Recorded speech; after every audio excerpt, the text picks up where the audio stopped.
Neste vídeo nós continuamos na região da Serra do Caraça, aos pés da Serra do Caraça, porém numa área um pouco mais à frente, mais próximo do povoado de Morro da Água Quente.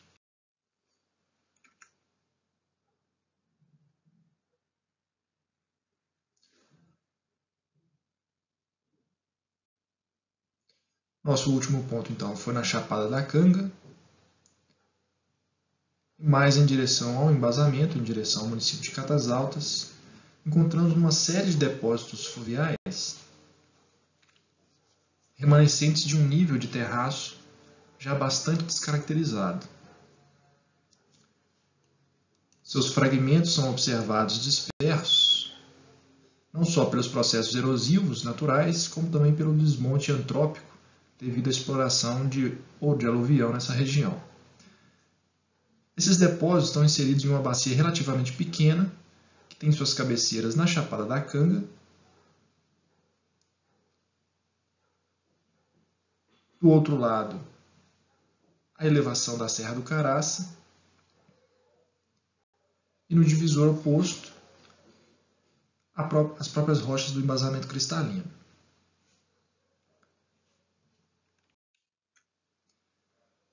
Então, no nosso deslocamento, perdemos uma altitude de cerca de 200 metros, mais próximo aqui então a Morro da Água Quente, descendo a Chapada da Canga em direção ao embasamento cristalino.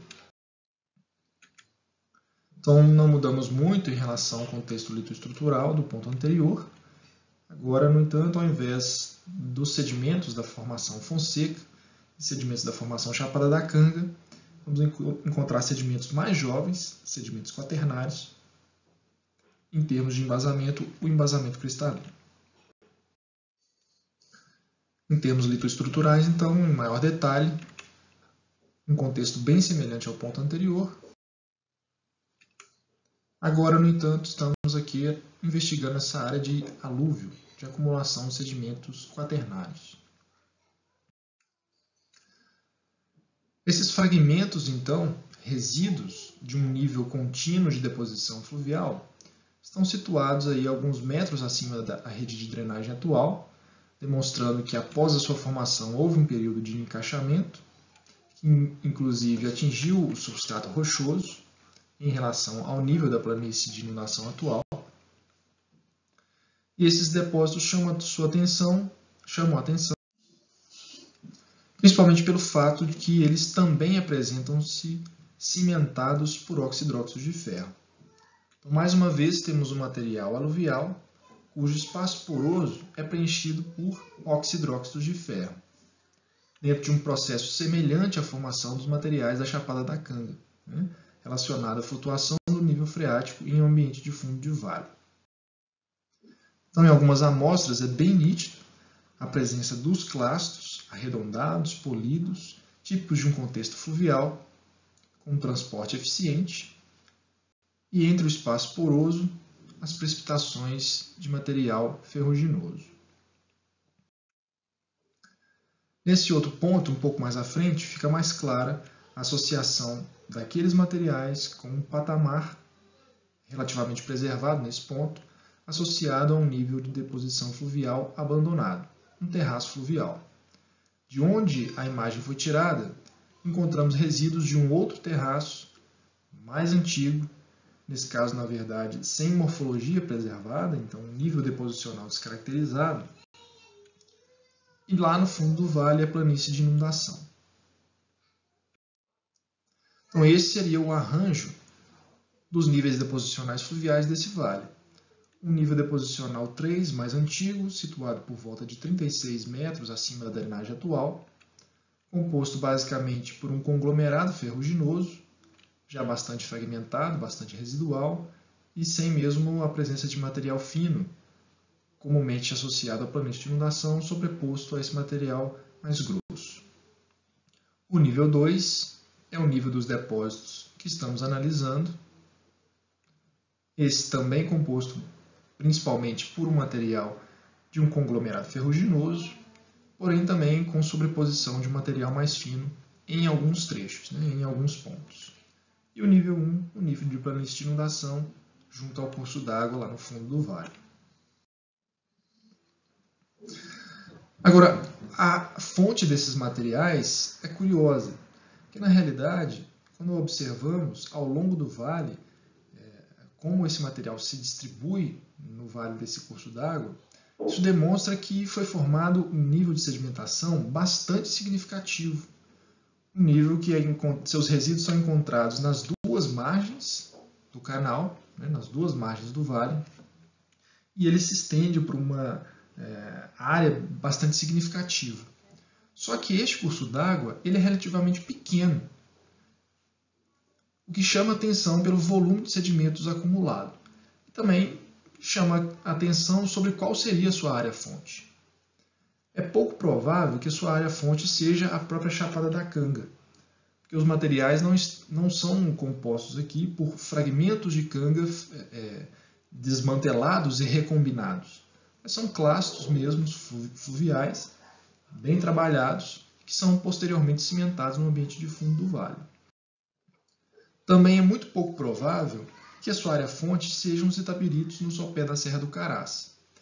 A principal litologia presente nos fragmentos desse depósito, os clastos presentes nesse depósito, são clastos de itabirito. Porém, os itabiritos dentro da bacia desse curso d'água estão muito próximos e o seu transporte em um espaço tão curto não seria suficiente para que esses seixos fossem tão arredondados, tão polidos como eles são. Então, esses depósitos no Vale do Ribeirão Maquiné estão, de certa forma, descontextualizados, ou seja, eles são incoerentes com esse pequeno vale fluvial. São depósitos muito grandes, muito espessos, para um curso d'água de uma bacia tão pequena. Isso nos leva a considerar que esses depósitos são, na verdade, paleodepósitos de um antigo curso d'água, de uma drenagem diferente da drenagem atual. Analisando então as informações da região, a gente percebe que há alguns fortes indícios de que esses depósitos no Vale do Rio Maquiné teriam sido acumulados, na verdade, por um traçado antigo do rio Piracicaba. O rio Piracicaba tem suas nascentes em partes altas aqui da serra, em litologia do grupo Itabira, na formação Cauê, os Itabiritos, e com seu gradiente muito elevado, ele seria responsável, teria capacidade e competência para remover grande quantidade de materiais aqui e distribuir esses materiais ao longo do seu vale.